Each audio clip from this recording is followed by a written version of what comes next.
Craig, welcome to the Fire Podcast. Thank you. I really appreciate you taking time because I know how busy you are, and squeezing into the schedule for this is a great contribution to our listeners. Absolutely, no problem. Glad to be here.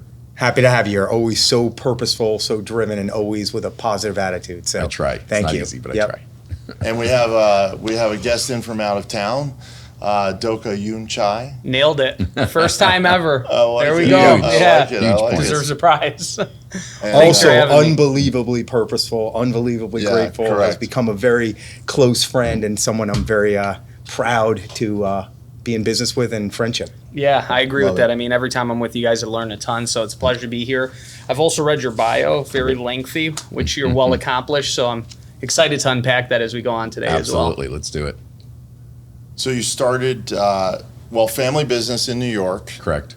And then New York to LA. What brought you to Los Angeles? Well, we had a family business, like you said, in New York. We were manufacturing bulletproof vests. Wow. My brother and I, we were the fourth generation in there. Wow. Unfortunately, my dad sold it way too early. So once that happened in the mid-'90s, I got my real estate license in New York. And I started doing real estate in New York, which was interesting back then. It's not like the way it is today with all the TV shows that you see. And so I was just doing it for a little bit. Then I thought, why am I doing this in New York? I've never been to LA. Let's see what happens. Let's go to LA and give it a shot. And worst case scenario, I come back. Wow. And I stayed. It is, these places are, I would venture to say, much tougher place to start your career. I mean, would you agree with that? Yeah, coming out here, everyone just said, oh, wow, you're going to LA. LA's huge. LA's a huge place, which I didn't really know what that meant because for me, I grew up in Manhattan. So I grew up on a grid, essentially. So I was really used to that. And coming out here and trying to figure out the Thomas Guide, I just couldn't get a handle on it. So eventually you just start learning it, and then that was it. And how long had you been in real estate in New York prior to coming here? I was doing it for a couple of years. My stepfather was a real estate attorney as well. And it's funny, when he used to come visit here, he just doesn't understand how agents do what they do here. Because on the East Coast, it's a lot different, as you know. He's like, you're doing my job. I'm like, that's what we do. We do your job also out here. So it was a couple of years. And then I came out here. I didn't know anybody. I knew of some people that I knew from my past, like that I haven't really seen in a while. So I figured I'd just give them a call and see what happens, and then from there I'm like, I may as well try acting also for a little bit. I'm out in LA, give it a shot. So that also got me into real estate. Okay. That didn't go so well. So it all ended up working out, which is nice. Love it. Love it. Yeah. What did it take for you to go from somebody out of state to coming here and doing your first real estate deal or first couple of real estate deals? When I bought my first house in Encino in '99, that kind of triggered it because, and not to put anybody down who's out there that may have remembered those days, but I just felt like I was just getting an experience of the agents back then, and I just felt like, wow, these guys are doing this well, and I see what they're doing, and I just felt like I know I can do this and a lot better. And so after that, I decided to get my license out here and start pursuing it again. I just knew that I would do well at it. It's interesting. You hear a lot of people say that, The reality is how many actually do really well, and clearly you're one of those few that do. But you coupled that with a family-owned business, right? So that's like where it's one thing if you grow up in a corporate environment and you see these things because you almost have that bystander effect where you get bad service or maybe not the greatest service and you can just accept it. When you have a family business, I'd imagine you drew a lot of parallels from that where you can't, right? If there's dirt on the floor, it's the family business. You have to clean it up. I imagine it's probably some of what you saw, was it not, when you came into real estate? Absolutely, because especially when you work for a family, they don't give you any favors. They don't do anything for you. You have to really earn your place there. So your work ethic just starts there. Working 6 days a week. Now it's 7 days a week, but working for the family was 6 days a week, and it was just that. It was just doing all. For me, it was I had to learn how to sew and cut and do everything in the factory. And before I can even start getting into any kind of sales, and then he sold it before that happened. So, but I learned everything there is to know about manufacturing, which I don't really need now, but it was part of the work ethic. Yeah, but that entrepreneurial mindset Yes. and spirit where I'm going to do whatever it takes to make it happen at a high level, clearly, transcended and translated. Yep. Absolutely. Yeah. And then, so again, you look at somebody, you go, I think I can do this, which I agree, a lot of people don't, but it's amazing how many experienced agents that we interview have that story. Mm-hmm. And then, so you go from that, and how did what was your path to, you obviously have a phenomenal business now. What was your path to a halfway decent business, and how did you get from really ground zero to a halfway decent? And before you answer, and then like, is there a point that you can remember where you're like, hey, I'm really in this and I'm actually doing well? I'm curious to hear that. It's funny because even before I was doing real estate, when I was out here, I was bartending and doing some other jobs. I was selling cell phones door to door. Wow. And then when I sold my first home for $399 and got the commission, which was 2.5%, but then I was at a 50-50 split. And by the time I got my check, I was like, you know what? This is so much better than bartending and selling cell phones door to door. Like, this is a great check for $4,500, I'm like, that's it. And that kind of motivated me to even get out there even more and figure out what I had to do to get in front of people, because that's what it's about. Like, as much as today people like love all the systems behind the desk, you got to get in front of people. And especially back then when we didn't have Instagram and we didn't have any of those other tools, it was, how do you get in front of people and start meeting everyone and getting them to trust you to buy and sell homes for them? It's interesting you say that. Like, it's amazing how many agents complain about the check, and you're like, hey, relative to the other things you were doing, you're like, wow, it's a great check. Yeah, it's a great check. It's perspective. That was great. I love it. Yep.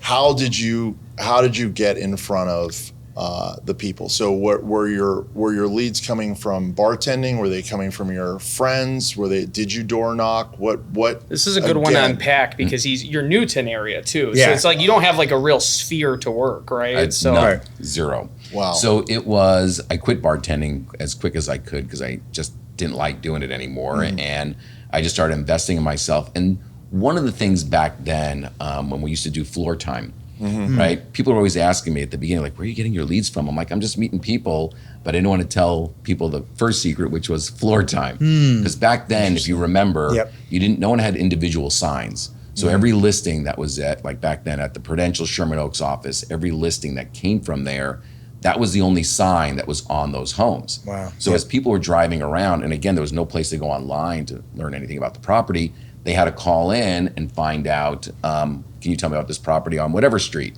And so whoever had the floor got them on the phone, and then you were able to start showing them that home and others. So at the very beginning, that was one way, aside from doing open houses and also going to every single caravan and meeting other agents and doing everything you could to network and putting your own marketing materials out there. I did a lot of flyers, I did a lot of mailers, and then I just would find other networking events and just started doing that. It just seemed to all kind of come together. How did you get the floor time? Was it just others didn't want it? I'm curious. No one wanted it. Okay. So I signed up for floor time every day. Right. And I would just sit in that office every day. Yep. And I just started getting more and more calls. And then when Keller Williams came out, they were the first one that came out with their own sign. And I'm like, I need to jump ship and go there. That's why I went to Keller Williams. Wow. Back then was So because they had their own signs. Yeah. Okay. Yeah, get your own sign and then get your own calls. And Exactly. then that really, it tipped it in that direction where now. That's interesting. I've never heard now, that. yeah, I've never heard that either. See, that's It's learning something. Yep. Oh, there's no question. Yeah. And one of the things that you did was you just threw this mouthful of like amazing stuff. You're like, okay, floor time, and then you would go out on every single caravan, open house, flyers, and open house, and it's just like all of it. Even the floor time seems to me like the extra mile in a sense. Like, floor time's available for everyone. Now there's how many people actually take advantage of it? Very few. And there's now there's a guy, he's in from out of town, I'll take the floor time. And then the floor time generates a little bit, I'll take more floor time. I mean, it seems like it has to be obvious to everyone. Yeah. And yet, but even like the lender that I was using back then, I forget who it was, also was asking me like, how are you getting all of these leads? And I'm like, I'm not telling anybody. This is my secret. I'm not telling anyone. I kept it to myself. And then, because back then they would put when you were in escrow, they put your address and not the listing price, and they put your name next to it, and all of a sudden my name just kept coming up on the board, and everyone's like, what is going on here?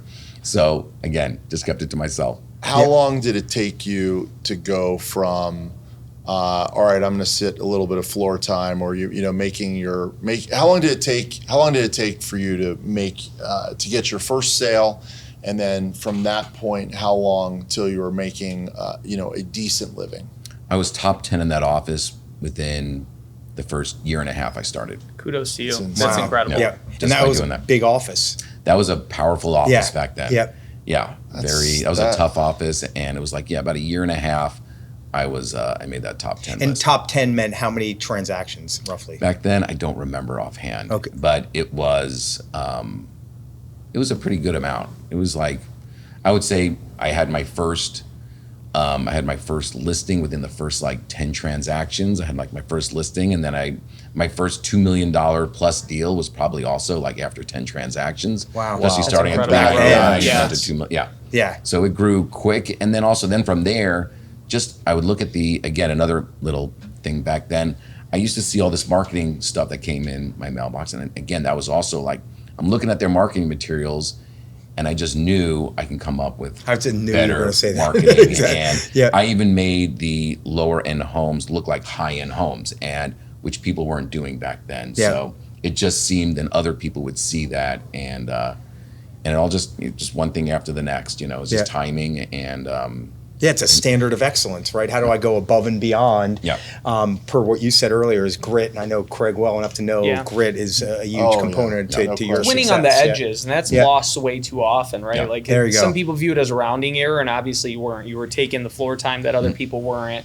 You were doing the actions that other people weren't, and that's leading, upgrading the views on what is a standard house to make it a little more high end and a little more luxury. It's winning on the edges, and that compounds over time, and it's obvious that it's led to a lot of success too. And again, just being available, always being available. Like I know people like, hey, my phone's off at 5 o'clock, or my phone's off. It's like, I get back to people at 2, 3 in the morning sometimes. If I wake up, I'm like, I may as well check my emails and see what I missed when I went to bed at 10:30, So it's just always just being available. That's just where we are today also. People expect that. So it's hard to take vacations because I'm always on my phone. Yeah. But that's the job. Right. I remember I called you. For one deal, and you're on vacation. You're like, dude, I'm never on vacation. It's like, well, I'm riding my bike. I'll be as soon as I get back. But really, amazing follow up and follow through. Yeah. For sure. Yeah. And now, you mentioned something about all the technology or all the different things, but it's still, the game is still the same in the sense that it's really in-person contact. Yeah. Contact game. How's your business morphed today in terms of using technology, or how do you track all the business that you do?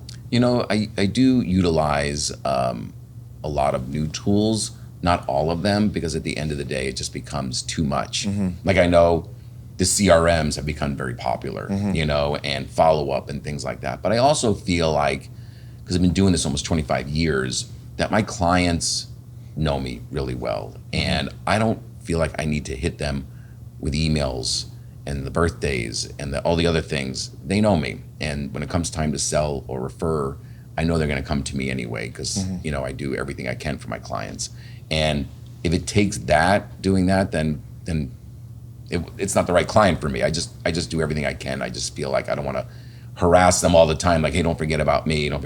Instead, it's just, I'm here when you're ready. I'm here when you need me. And that seems to work out a lot. And also, there's a difference between marketing and outbound marketing and branding. And one of the things that I've seen you do so well is, and then, like, for example, when you're branding, then the customers come to you, Yeah. right? As opposed to the outbound Yep. marketing where you're always chasing the customers. And until we establish a It's a phenomenal tipping point, so, until you establish a phenomenal brand, you have to do the other stuff. Yeah.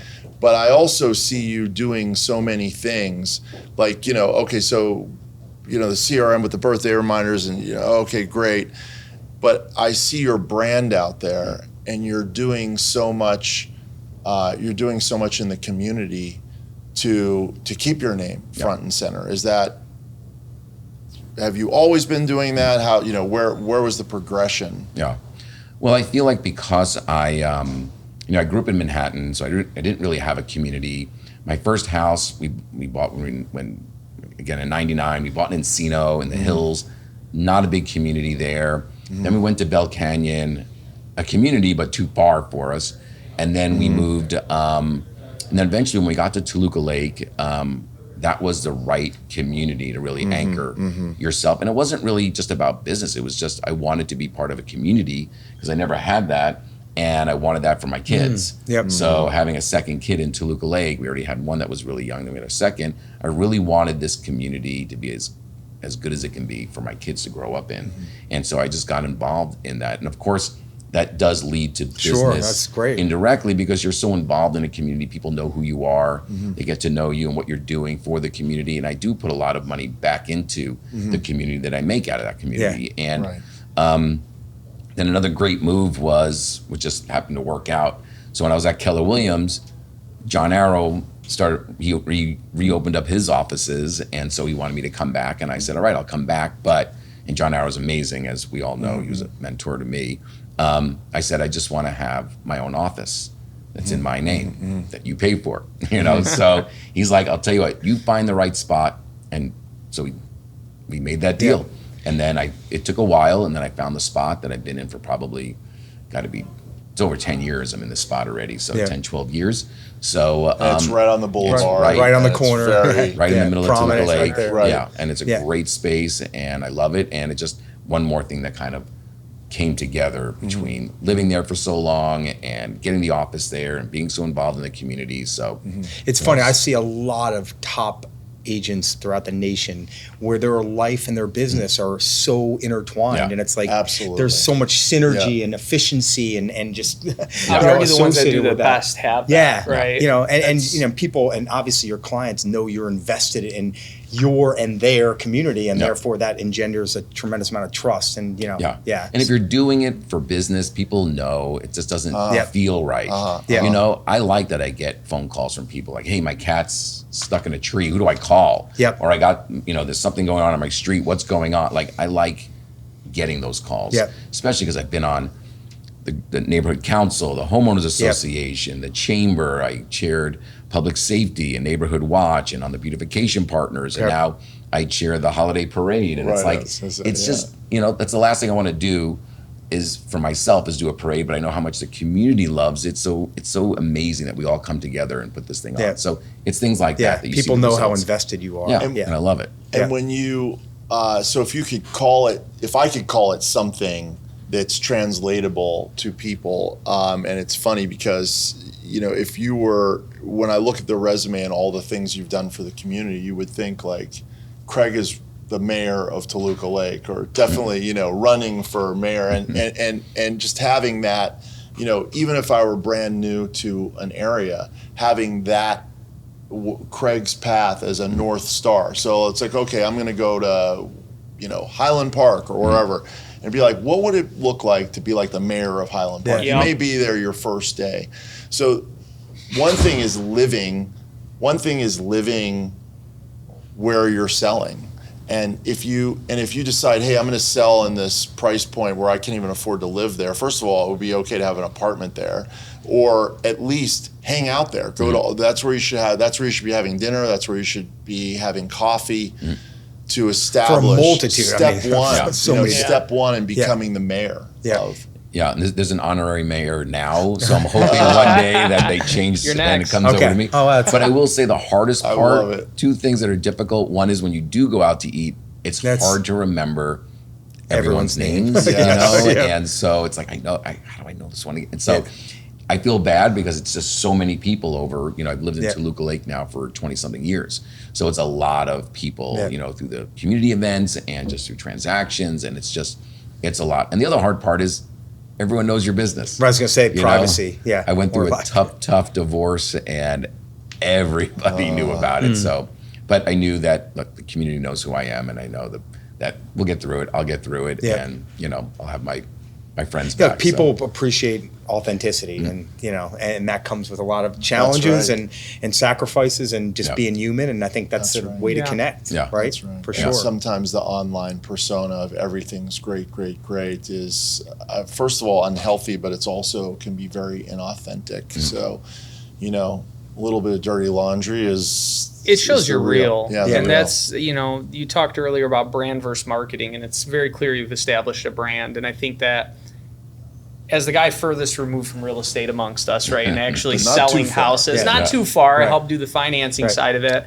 I would just argue that, anybody can sell a house. Anybody can put, text on a purchase agreement or on escrow. But what you can't be is the person that's engraved in the community. And I think that sense of authenticity, whether it's the challenges, the hopes as the double-edged side of the community is that they're there to support you as well, right, when you go through these tough times. But that's, to your point, is like the end vision. So if I'm a new agent, I'm thinking about what can be. Well, first, you heard in Craig's story, it's like you got to grind. So anyone else that's listening out here, it's not just going to fall on your lap. You're not just going to go to a coffee shop and just, hey, I see that guy. Oh, he's like a statue. I'm just going to use him for real estate, right? You have to grind, but then eventually it transitions and morphs into this beautiful thing that you've obviously built. So, kudos to you again, because it's the grind transitioned into, being on 24/7. Yeah. And you build a trust. It's like I tell my clients, especially my, the ones I'm representing as buyers, I go, just know I'm going to talk you out of more houses than that's great. Than you probably want to hear. I go, but I'm just going to I'm going to point everything out, because when you buy it and then you go to sell it, we've already had the discussions on the negatives. I just don't want to hear about it later. So, and I'd rather just say, do not buy this house. Yeah, that's a great way to just lead in. I mean, I never heard that. Like, I'm going to talk you out of more homes. I mean, that's such great. a great reset. Oh, it's absolutely. My car guy, and you guys were fortunate enough to go there, he's literally used that on me. He's told me no to buying cars more often than saying yes, and I'll never use someone else. Like, I don't even ask price. I just know he gives the best service and that I can trust his opinion. It's all about that's trust, such a powerful right? I mean, at the end of it, how do you build trust? And per when you're that, entrenched in the community, they know not only do you have a knowledge base that no one else has, but you have a vested interest in making sure the communities, your kids are there, you're growing up there, you're living there, and it's a sense of accountability. Absolutely. Yeah. That's what a borrower wants. I want to know that, like, I can trust that person. One thing I used to say in sales calls all the time is, like, when I would establish with a new client, I'd establish my brand, I would always talk about most of my business was based off referrals.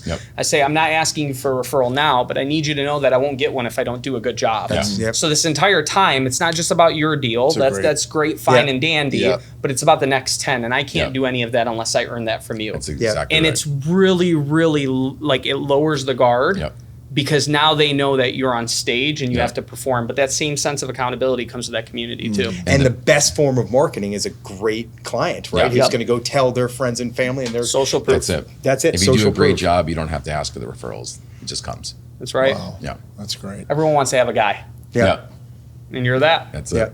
And also LA in particular is such a transient community that to stick the stake in the ground and let people know, like, I'm here, I'm staying here. When I first moved to LA, people would say, how long have you been here? And I'd be like, 6 months, and they would laugh. And and then it's like 9 months, and eventually I was like, why are they laughing? Like, I don't get the joke, like, what is funny? And they're like, oh, well, so many people come to LA and then, flame out and go back, that it's like when you're like, oh, I've been here 5 years or 4 years or whatever the number is, they stop laughing. But that's how transient this community is. You almost hit bedrock. And stick that stake in and say, this is where I am. When you talked about building trust and that sort of thing, you also talked about not always like looking like you're hunting for business as sort of a valuable thing. But I do want to know, if I'm a newer realtor and I'm doing a lot of these things that are right, and maybe people trust me, or I came from another industry and I've got a lot of trust in this other industry, how do you convert that conversation to being a potential client? How do you move from a friendly chatter, I'm helping in the neighborhood, I'm on the Chamber of Commerce, to like, hey, do you know anybody that wants to buy or sell or invest? Yeah, I don't know if I ever had to say that. I don't feel, I think if you're talking to someone, it's just naturally, what do you do? What do you do? As you're getting to know someone. And then it just becomes, you're just having a conversation and just talking to people. But I don't think I've ever once said, do you know anyone looking to buy or sell real estate? You know what I mean? Interesting. It just, even saying it now feels awkward. You know, I don't like asking for things. You know, so I just feel like you build your reputation and people will find out about you, and you're putting your stuff out there now, like even on Instagram, and people will find you, and you'll just create those relationships. But I think sometimes, and I get the whole thing, if you don't ask, you don't get. But I just feel like asking someone if they know anyone, I don't know. It just seems weird to me. It's so interesting Yeah. because again, that's where I think there is, you know, a big difference between you and even some of the really top players. We have a friend has this massive business, and that's literally, he built his business calling, and he would just say, do you know anybody that wants to buy, sell, or invest, or are you interested in buying, selling, or investing, in the next 12 months? And if the answer is no, do you know anyone? And these are people that he's built some trust with. And look, it comes back to me. It's like there's infinite paths to success. There are. And at the end of the day, I think one of the common denominators is just being authentic. And that's do natural. By definition, what's authentic to you is not necessarily what's authentic to someone else. Exactly. Right? Yeah. People are so successful door knocking and cold calling. You just can't do it. It's just not my thing. Well, in any high performing industry, I think there's wrong ways to do things. That's for sure. But there's no right way. There's just different outcomes. And so it's easy. We're here in LA, but you think about like the Rams, like Matt Stafford can throw a sidearm. Not everyone can do that. As a matter of fact, you're a football guy. Probably wouldn't recommend it. You probably don't want someone to do that. Funny. I think, but it works, right? So each person finds what works for them, and I think that's the thing. But like, what transcends maybe the strategy is the grit. And you're hearing someone who's literally saying like it's 24/7 availability. You're in the game 25 years? Just about 25. Yeah. 25 years. Yeah. A quarter of a century. And you know what?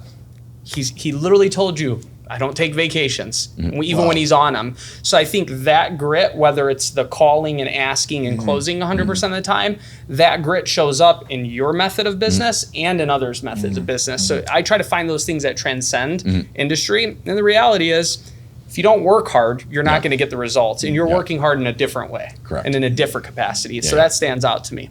And, I think people appreciate that. When you go into a store and you have someone like, okay, what are you looking for? Can I help you with this? You're looking for something over here. And it's like, I just want to We were talking about this morning. We talked about literally. That is so funny. I'm going to buy something. This just leave me alone. I'm going to buy something. Right. You know? So I just like that approach better. Yeah. We talked about it this morning that, you go into a shop and you say, and they say, hi, may I help you? And you say, no, thanks. I'm just looking. Yeah. And so why even say that? Because it's the automated answer. Yeah. So either say just welcome, and let me know, and that feels good. Yeah. But that's interesting. And it also comes back to a central theme we talk about all the time. What is your unique superpower? And double down on that, and delegate anything else that's really important. And narrow and deep. And that's clearly how you've driven your business to where it is. Yeah.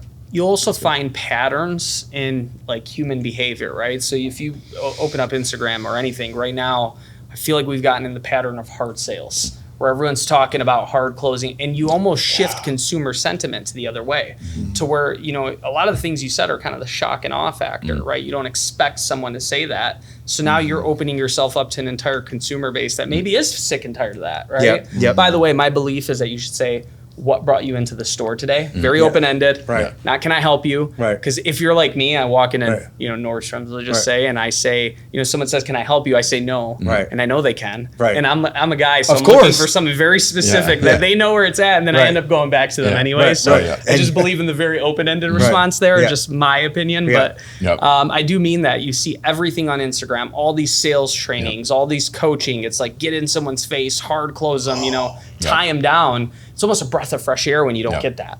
There's one guy. I was going to say I wish I could remember his name. Maybe I'm glad I can't remember his name. But he's so hardcore that I blocked him just because I didn't want to see it in my feed. That's in real estate or just in general? No, just in sales. He's like screaming at these guys and humiliating these guys. I'm just like, I just can't watch it. It might, and by the way, it works. Yeah.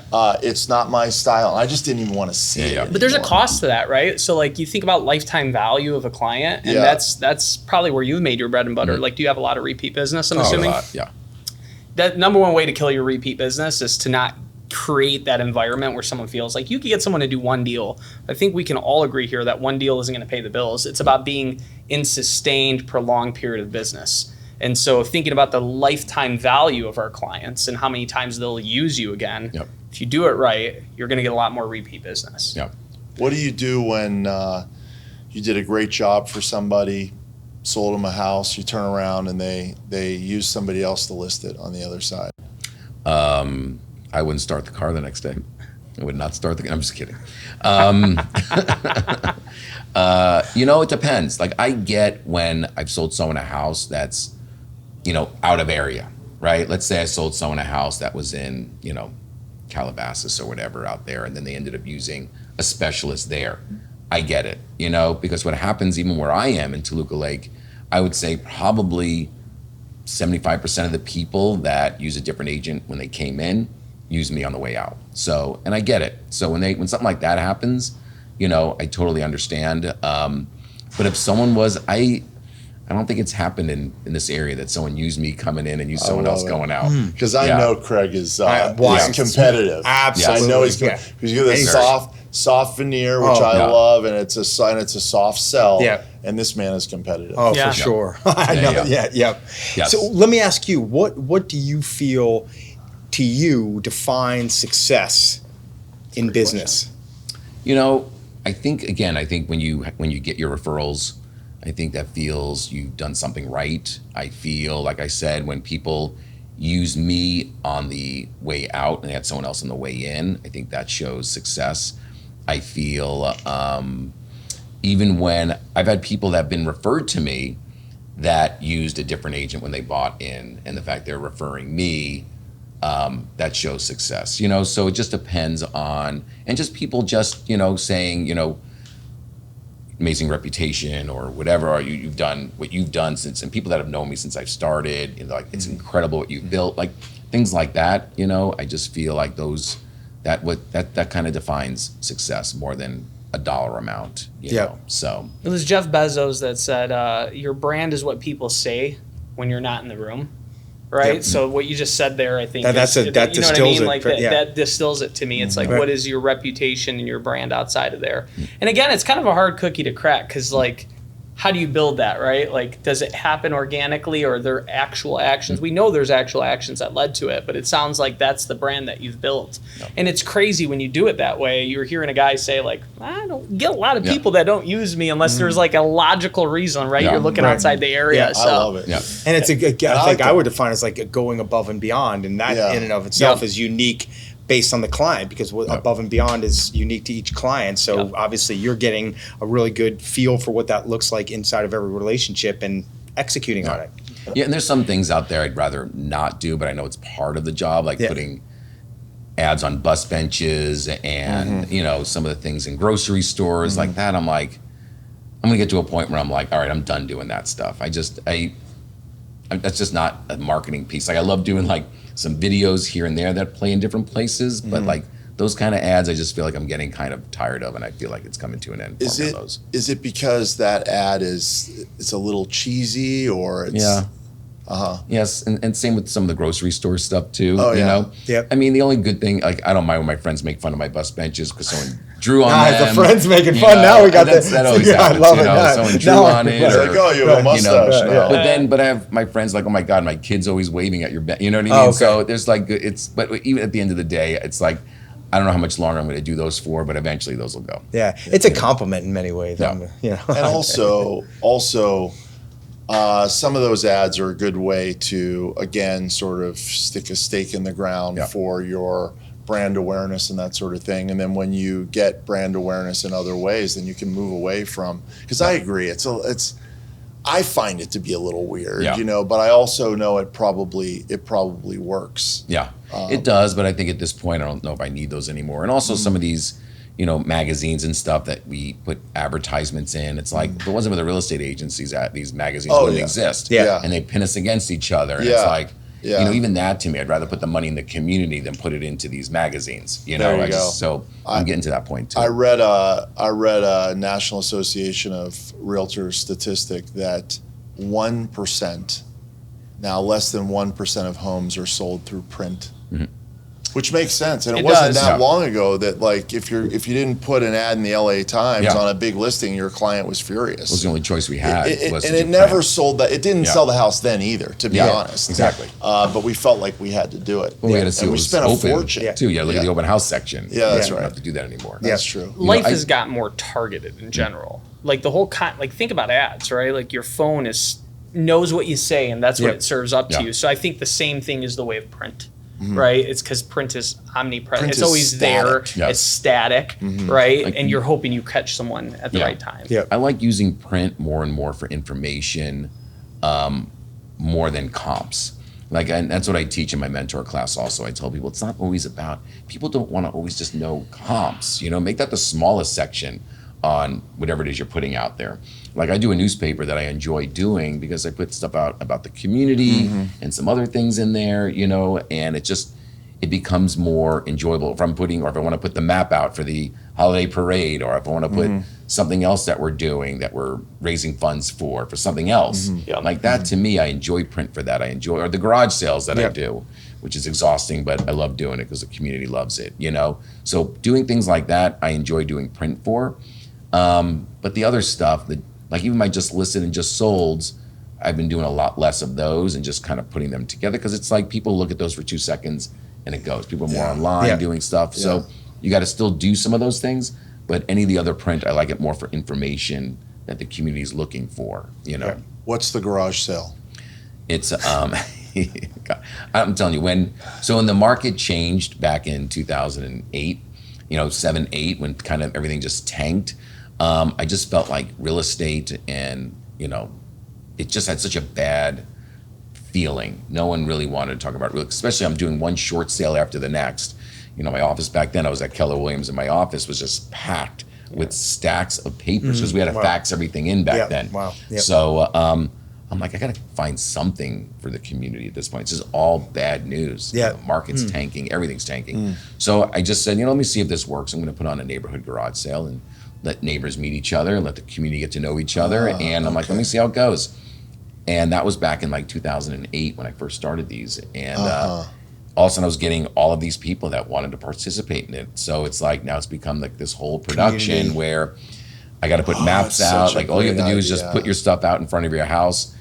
It's all advertised. There's maps for when people come in, and it's online too. And there's paper maps and QR codes. And then at the end of the day, I have, people come that pick up the stuff so people don't have to bring it back in their home. And it's just, and I do, I do like 3 different pockets in Toluca Lake twice a year. And then we'd also do it in Burbank a couple times a year too. Wow. It's That's so smart. It's so much work, but it's like not looking to get anything out of it except for these people, everyone loves doing it. Yeah. So it's, and the people are so thankful for it. And that's become part of your brand. I mean, that's the reality, Yeah. But also you're picking something out that people want to do but hate to do it. So I don't I can't think of anybody that's like, I have a bunch of junk. The last thing I'm going to do is do a garage sale. I don't want it.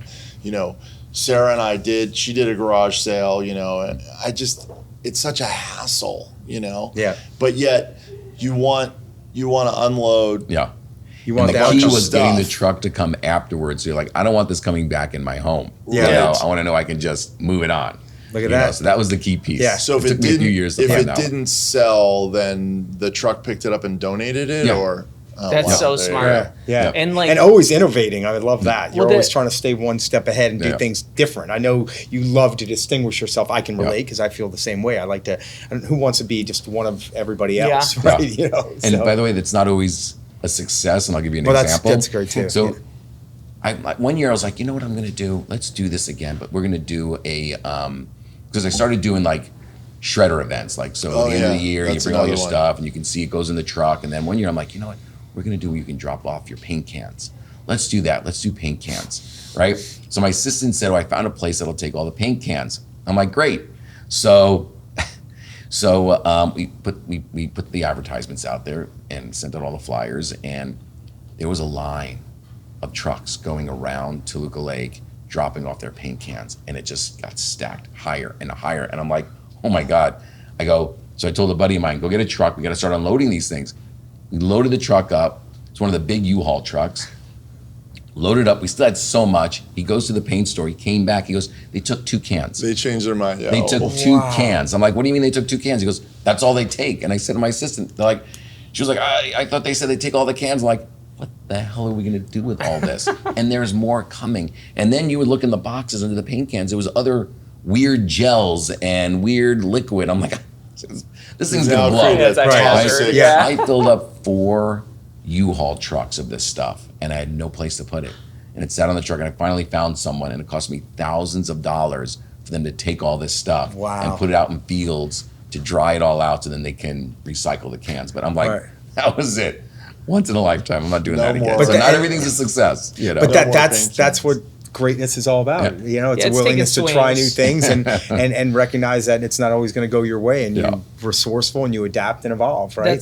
That's what I was going to say earlier. The initiative, I think. Resilience. It is resilience, because you if you think about what you said is 07, 08, there's no worse position to be than your congratulations or not actual congrats, right? Like, congrats, you short sold your house. What a difficult message. So you found a silver lining, you took some big swings on it, and you're investing. But really, as I hear this, because I've just come to know you today, right? You've built a moat around your business, and your moat is your brand, right? It's what makes you you. Because one of the questions I was thinking early on is why should someone work with you versus not? And it sounds like if someone doesn't work with you in the community, they're not necessarily standing with the community, which is a really interesting business moat, and it's a real advantageous position to be in.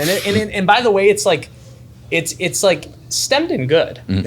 So it's in business, you feel like you almost you call someone 7 times to get them to answer the phone, or you could just be a pillar of the locale. Right. It's stemmed in good. So I don't need to ask you why someone will work with you over the next guy. I think I figured it out. You've got this moat around your business, and it's the community, which I think is awesome. And you rarely see people like that even the most that entrenched and invested literally and figuratively in that community. I see people that dominate other areas and make a bunch of money, and they're not really, and they have their store and the same. There's a lot of similarities, and they're not putting back into the community in the same way.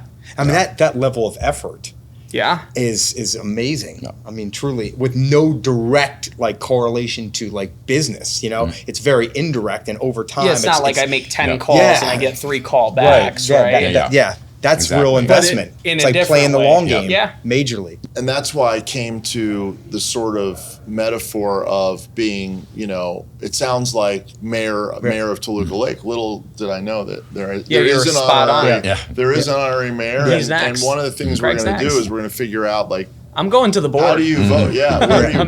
How do we throw our weight behind? I don't even know how that happened. I don't even know who did it, but we're going to find out. As long as it's not one of those communities where it's like a dog. No. No. So it's a real person. No. It's a good guy. You're next. So what's the future? What's future success from here? You've done it so well by any standard. What does the future look like for Craig Strong and your business, and what is success defined as moving forward? Yeah, I don't know. I just feel like I'm going to keep doing what I do best, and keep doing for my community. And because I will say my community is amazing. I mean, people really do, like the holiday parade, for example, it took me maybe 2 weeks to raise the funds that I needed for this for this event. And it's a huge event. So people really do step up. Also, I'm not just saying, I like bringing people together, but this community, they're the ones that really step up to help this community grow. The future, I would say, again, we've talked about, I started doing a mentoring program. I was going to ask you about that. Because I felt like, too, as much as, I'd like to coach, I just feel like agents today, because it's not just, we're not just going through an economic change in our industry. We've gone through a change of practices, with the commissions and what's going on, and where's my place in this whole thing. And so the good part is if you're starting now, you're only going to know it this way. So that's the good part. I just don't think they're making enough money right now, and that's just my feeling. The ones that are making money are making money, which is great, but there's a majority aren't making enough where it's going to be where you can keep paying your coach every week. It's just tough. So at least in the mentor program, you learn now and you pay later. Because the reason I was going to ask is originally a while back in this conversation, you mentioned John Arrow as being a great mentor, and I'm interested in what are some of the things you learned from him, and then, you know, paying it forward, because it also is a different time, so it wouldn't surprise me if your advice is different. But what great things did you learn from your mentor?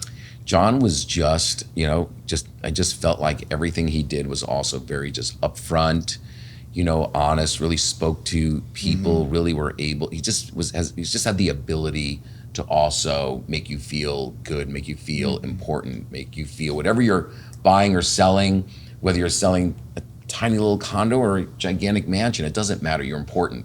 And I'm gonna make you feel important because you are important to me, because you are what helps us grow, regardless of what your product that you're selling or buying is. And I just feel like, that's why I get people like, do you really, I have a condo for, $400,000. Do you even want it? I'm like, of course I do. Why would I not want that?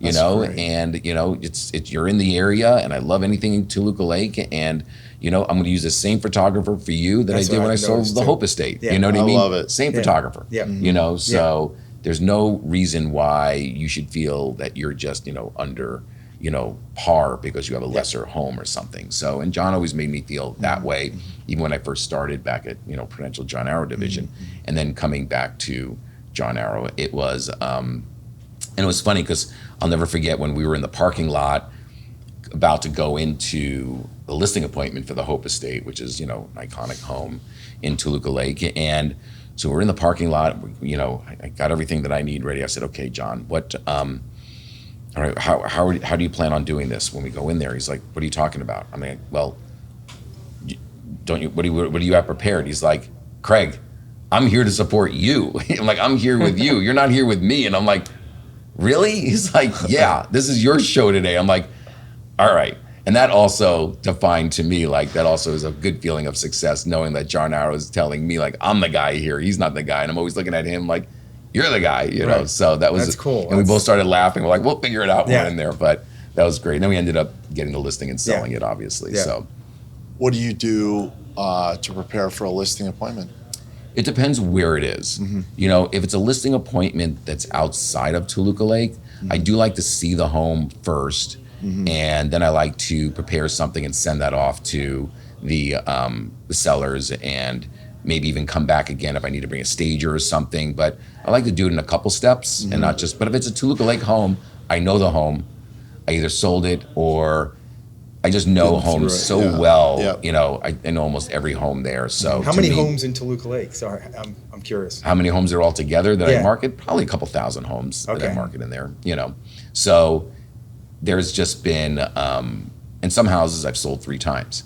It depends. But I've also been great at moving people around. Like, here's a better home for you over here. Let's get you out of this one, get you over here. Then you can sell this one over here. Whatever. And it just seems to work out. Because when people are in Toluca Lake, they usually don't want to leave Toluca Lake. Most of the time, they either want to upgrade, and get a bigger home, or they want to downsize, but they want to stay in the community. So, but usually if it's something in Toluca Lake, I don't bring a whole listing presentation.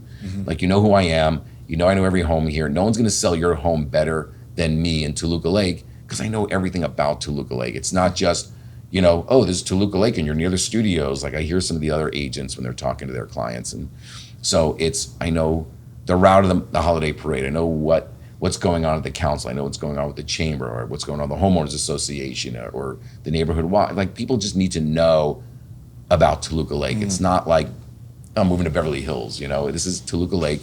It's a small little area. It's a small town, and people just really need to know about it when they're coming there. And a lot of times, that's exactly what sold the home. And it's such a powerful lesson. Just that alone is just how local knowledge impacts, a homeowner's experience significantly beyond just the home. And the homes themselves extremely well, but just the neighborhood, the dynamics, and the culture of the neighborhood, what's going on in the neighborhood, all those things significantly impact the experience, and that's really the value proposition that you bring to the table that, quite frankly, others cannot. Plus all the traffic go ahead. Yeah, I was just gonna say, like, so even that, like, which I explained to my sellers, which is just honest, I get so much traffic that comes to 91602 that if I don't have your listing, I got to sell my houses first.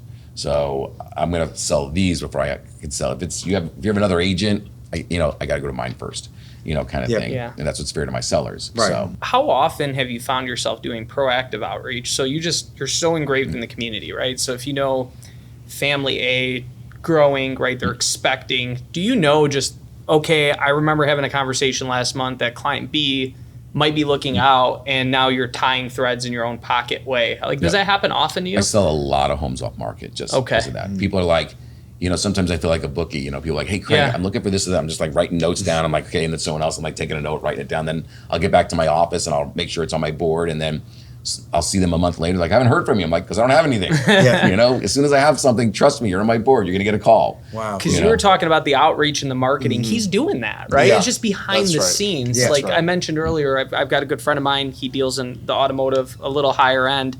And I'll get a text from him. He knows what car I have. And he's like, hey, I got a guy for your car. And by the way, check this one out, right? Yeah. And I don't feel like it's pushy. Yeah. I feel like he remembers the conversation I had where I'm like, I want out of this. And now you're almost playing matchmaker, which in and of its own right is really that outreach and that marketing, just done differently. Yeah. For sure. Yeah. What does the board look like? Well, I've been there, I've seen it, but I want you to tell us, what's your board look like at your office? My board, I have 4 different boards at my office. So one, I'll keep like all listings that are, currently active and in Toluca Lake. And then I have another board of properties that are active. That also means pending or wherever they are. But outside of Toluca Lake, then I have my own all my glass on my office is all written on. Some of it's motivational for myself and just notes for myself, and others could be things that I just need to remember. And then in my office, it's what's just so as a reminder, because I'm very visual. I need to have everything in front of me, so that it's just little notes on what's currently in escrow, all contingencies removed. If not, which ones haven't been removed. Just a couple timelines on there. And then also like the pocket ones that people I know who are looking for what, so I don't forget them. And then also appointments that I've been on, haven't heard back from yet. And so I can just see them like, oh, you know what? I haven't heard from them in a week or so. I should probably call them. As much as I can keep that on my computer, I just like walking in, it's like yelling at me. Yeah. It's almost like when I put bills in front of me because it reminds me like, just get rid of these things. Yeah. Visual. So, I'm very visual too. Well, I'm curious. I can't help myself. You said about some motivational stuff. Like, I'm curious. Like, can you give us a little more insight? What motivates you? Yeah. What motivates you? It's hard to say. It's like just things in the moment. And you know what? And to be honest, it's pretty hard to read. It's just something that hits me that someone might have said or something I saw or heard. I'm like, you know what? I like that. Let me just write it down. Something about just writing it down. It's on my board. And every now and then I'll just look at it. I'm like, oh, that's right. Or that's right. It just reminds me of something from my past into my present. And I just, it'll just give me a little kick sometimes, because sometimes you're just tired. Sometimes just like, can I keep doing this at this pace? Like, I am tired. And then you look at those things, you're like, yep, I can do this. Let's go. I can do this. Yeah. I can do this today. And it's the little lesson. Red Bull. Yeah, the keep lesson. It going, Yeah. And it's there's so many lessons out there. It's the lesson that that resonates with you in the moment. That time. Yeah. It's like the saying, when the student's ready, the teacher will appear. And what I believe is the teacher's always there, and when the student's ready, they notice the teacher. Yeah. It's a great Those lessons are there. Yeah. Absolutely. And sometimes it could just be someone that walks in my office. They're like, I'm walking by your office. Just want to meet you. Just want to say hello. And to me, that's enough. That's just like the little things, man. That'll get me going. That gets me going. Yeah. So. Yeah. And per what you said earlier, like, everyone wants to feel recognized and appreciated. There's no exception in the world to that. Very per true. what you say about mentoring and stuff like that, and just, so that's, and none of us we're all part of that, 100%. And it's tough. The mentoring's tough because, I'm competing with these TV shows that, as much as I should have my own show, but don't, I just feel like they see real estate a certain way, and it's like, that's not real. That's not the way it is. You need to get out there. I'm not handing you anything. I'm going to hand you tips. I'm going to hand you tools. I'm going to give you a path. But then it's up to you to go do it. I'm not going to sit there and say, but let me put you on 5 of my listings. Like, that's not happening, So let's see you go do it. Let's see how you handle that. It's the age we live in too, because like you're comparing, and in a lot of cases, everyone's highlight reel, right? On social media, whatever it might be, you're seeing someone's highlight reel. As a matter of fact, in this moment, we're seeing a lot of your highlight reel. What people don't understand is the bet of moving across the entire country. You've done that. The entire country, being in a community you don't know. Those are the moments people don't see. So I don't think with the newer generation that always resonates because they only see the highlight reel, not the pain behind it. And I, as a leader, have a philosophy. I'm like, hey, 100 gets you 200%, 99 gets you 0. It's an unfair equation, right? Like, I'm not going to push your car for you if you're stuck in the snow. That happens in Michigan, not over here. But I'm not going to push your car for you. But if you're out there pushing, I'm going to get alongside of you. Scrape the windshield. Maybe a little bit. And we use the term, we use the term work with the willing. Yes. Right? Like, I want to surround myself with people who are grateful, who are coachable, who are willing to take action and take initiative. And because you can pour all the time in the world into them, if they don't do anything with it, it's a waste of everyone's time. And very frustrating. And that's where we came up with it, is just helping people that weren't really willing to do the work, and then just like, oh, this isn't fun at all. But then when you help somebody that's really a sponge for that, they don't have to take our advice. Here's some advice, and they're like, oh no, I sort of don't like that, I'm gonna do this other thing, but they're doing it then it's like, okay, let's go. And it's amazing too that like I can't put money into the E&O insurance and all my MLS dues or whatever. And it's like these are the basic tools. It's like can't be a carpenter without tools. These are the tools you need. Like, what are the store? It's like opening up a store and having no inventory. It's like you got to have that. So we say to people, then go get another job, bartend, do whatever. That's what I did. Selling cell phones door to door, that was a little tough, but made some money doing it. It was tough. But it just, again, you make some money out there, and at least you can put it back into the career that you want to succeed at. So, and if someone were dropped, actually, if we took you and we dropped you into a different city and you had to start brand new, what would you do? Depends on the city. Definitely depends on the city. Yeah. If I went back to Manhattan, that would be interesting. If I was starting to do real estate there, or if I went to like a small town. But I kind of feel like Toluca Lake has that. So it just depends on what town you drop me in. Then I would kind of have to just sit back and watch what the other agents kind of do and watch what's going on in that town or city. That's a great idea. And then try and feel something that, let me try this, let me try that, and do the same thing again. Don't reinvent the wheel. It's like model others and then make it your own. Right? Yep. And see what's working that's within what would be natural for you. Yeah. That makes a lot of sense. That's great. Yeah.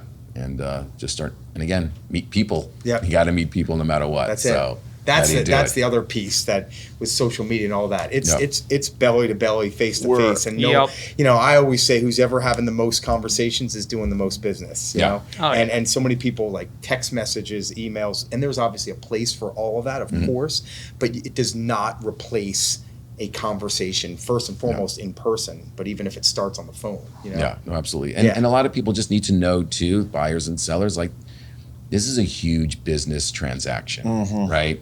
So if you're using a family member out of area or even in the area, if you're using a friend, to maybe save some money, it hurts you more later, So really think about what you're doing when you hire your agent, because I've just seen it so many times when they use their relative to do a purchase, and I'm like, they didn't fill out the contract right. It's not for me to explain to them. I'm representing my client. I can't explain to them. This is going to cost you so much more later, and I guess you're going to learn, and it is what it is. Especially in this market. Especially, yes. I think when you have extreme markets, that's where who you work with matters the most. Yeah. Because like someone, let's just have the conversation. Someone can take less of a commission, but when you quantify that on what deal you get on the home, or how you get into the home, or what due diligence isn't done on the home, that will exponentially cost you more. And when you think about you're in this big city, but the small town feel, right? You've sold every house. You know what I mean? Like you've probably, is there a house you haven't walked through? In my area? Yeah. There's very few. Very few. Still some. Yeah. So you know what people are getting into, and your due diligence is to give them the heads up. But I stress that right now, that sure, you could save 1% here or there, What are and you shave really that saving? off. Yeah. Exactly. It's what is in the long run that you're losing. I mean, perfect example. I just did one, and they did a termite report on it, and this whole deck and everything needed to go was probably about $25,000. And we got to the end of it, and they were like, we didn't get the credit for the termite? Like, what happened? Or I forget what exactly, if we were supposed to do the work, it's supposed to get the credit. But either way, I'm like, show me the paperwork. You know, you didn't put that in the box. You didn't check the box on there. You did your inspection, but you didn't ask for it. So that's not our problem. And I saw that, and I'm like, see what happens in the end. And sure enough, they were out of luck on that. Yeah, but you might have saved a half a point on the agent, right? Right, With exactly. $5,000 in the grand scheme of things, there you right? go. So go explain to your client. What do you see a lot of people talking about the new changes with National Association of Realtors, the buyer representation? How do you think that's going to affect the business? You know, I feel bad for the buyers right now because they don't know. Like, they made all of these changes without thinking, is this really what's best for the buyers? Because now, with all these other you've seen these contracts, these buyer broker deals, it's like a listing agreement, almost a purchase agreement. They don't know what they're signing. And if you don't have the right agent that's explaining this to you, that this is an exclusive agreement for 3 months, some people are going to think, oh, they just signed this now, and even though it says 3%, and it's just for this house, it's not, and it was an exclusive, and now you wrote on something else with a different agent, and now that agent's going to come after you for that money, and you were like, I didn't know that was for that. Like, buyers don't know what's going on, and it depends on who you're working with. And if you don't have an exclusive agreement with someone, how can that buyer's agent truly represent that buyer, knowing it's not exclusive? If I don't sell them on this one, they may be with another agent on something else. I got to close them on this one. How do you get real representation there? Yeah, so absolutely. I do think That's the buyers are going to get very frustrated, and maybe they'll do a class action against NAR after that. Like, we didn't sign up for this. I don't want to pay these commissions. Like, it was fine the way it was before. Just, if you guys needed to be disclosed a different way, then do that. But to do it this way, and California's been disclosing it the whole time. And now it's like, just whatever you have to. They were disclosing it the whole time, but now it's like everyone's seeing all this paperwork going back and forth. It's all this commission stuff, which is fine. It doesn't matter at the end of the day. But I think now, for the buyers, what they're signing, I just don't think it's fair to them. So we'll see what happens. It's an undertrained in a lot of cases where you cut your teeth in real estate. Depends on who you work with and what firm you signed up with. So what scares me is we see it on the lending side all the time, where someone will come to us and we'll ask, because you kind of have to now, right? Like, we have to understand what the game plan is.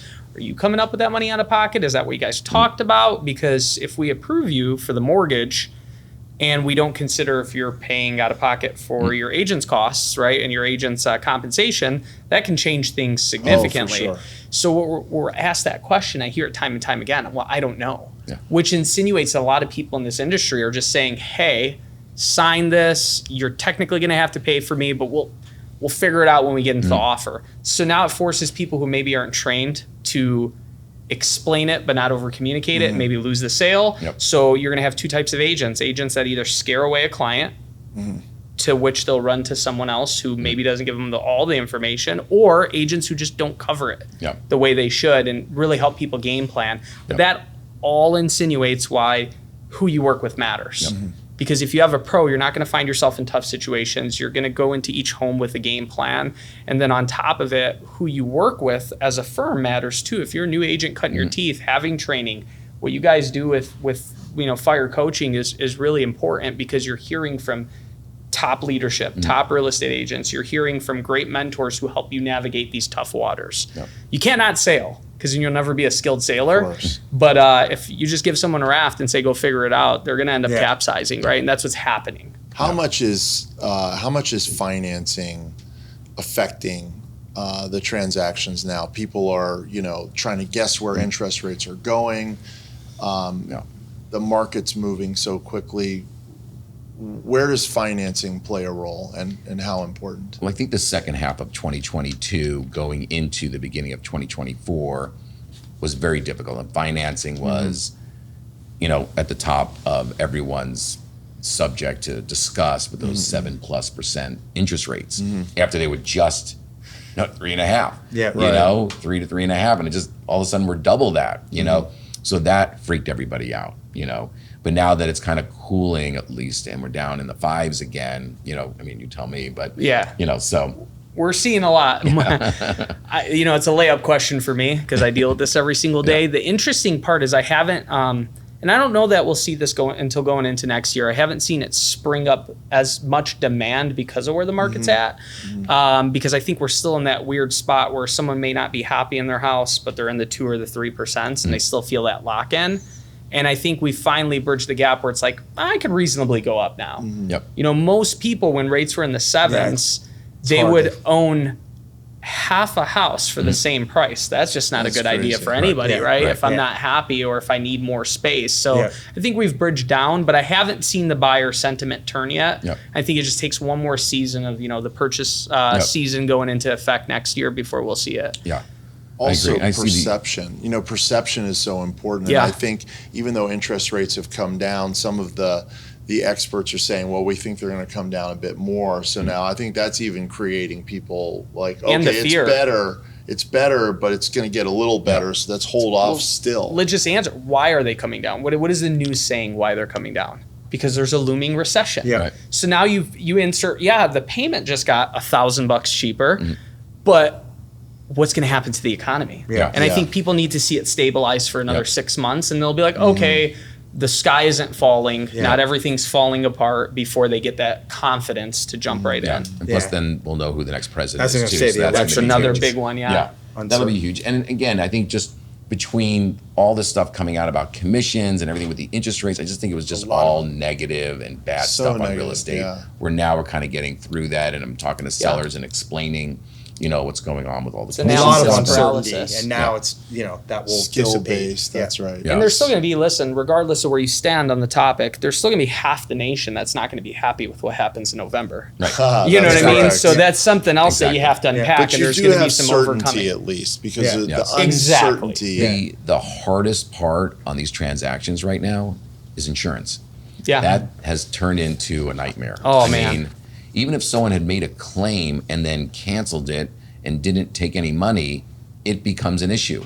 The amount of paperwork I got to get from the insurance companies now to hand off to the next insurance company when they didn't even pay any money out. And that's on the backs of increasing premiums. If you're looking at condos right now, all the things going on with insurance and condos, that's a whole thing, right? And I do think we need to see that stabilize. But I've always said, man, what a business to be in, right? If you pay out money, you just make more money. And if you don't pay out money, you just made money, right? So like insurance, we're all in the wrong business, fellas. So if we made enough money, we'll just close shop. Exactly. The first thing my insurance agent tells me if I ever speak to him about it, he's like, just don't make a claim. Just pay for it out of pocket. Trust me, I don't want to deal with this.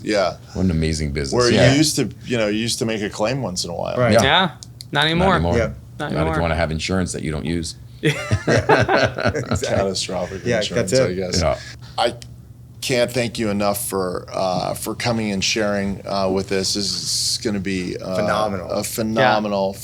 And also, it is a different approach. It really is. And that is, be the person that the business comes to. And that it's hard to teach that. It's hard to do it. But we can certainly emulate it. And I know that I've learned. I've been in the business a long time, and I've learned today. I'm impatient enough that I want to chase some of that, and I think it's teaching me at least a little balance.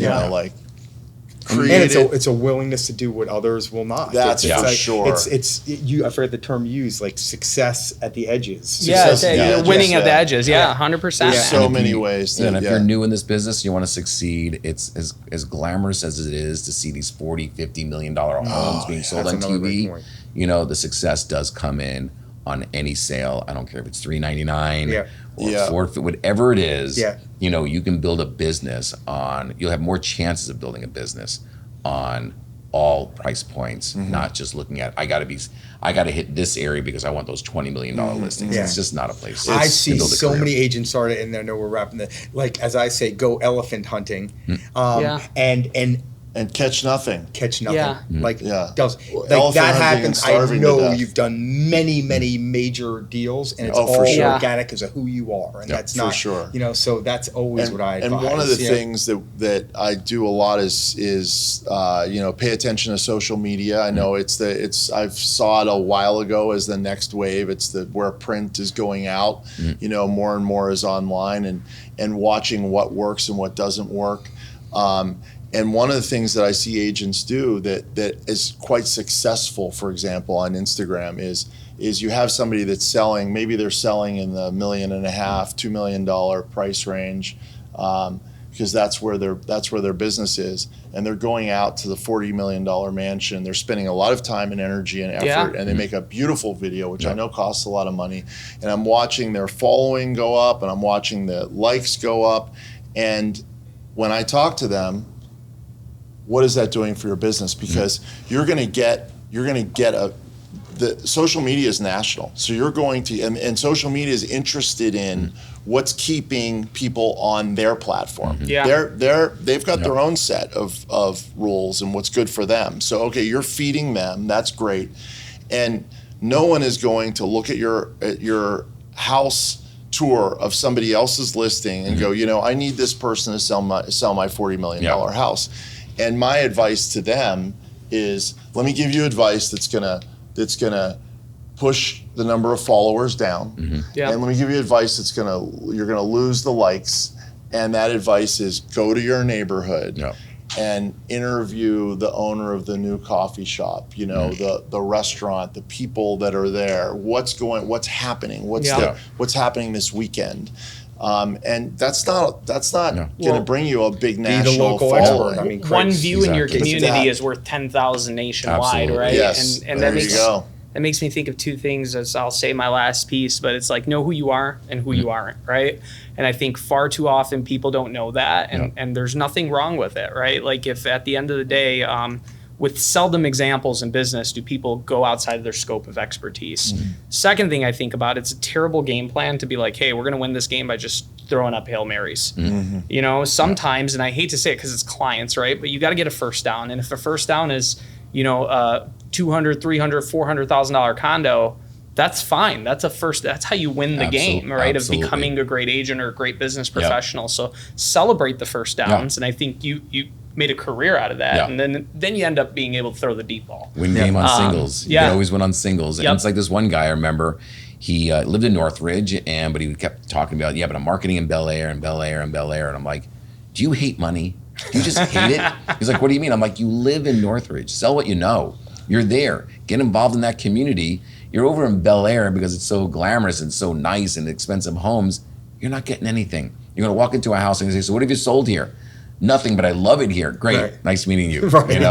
See you later. Just start there and then keep it growing, you know? So just seems to work. That's my philosophy. Just sell what you know and stay where you are. And, I love it. Yeah, that's great advice. So before we let you go, and thank you again for your time. We do a fire round. We'll ask you some questions, and each one of these we could go hours, but I know you're a man that values your time as well. So we're just going to ask them, answer them, and move on. How's that sound? It depends on the question. That's a good answer. Well, you'll find out. What's your idea of perfect happiness? I don't think that exists. What's your greatest fear?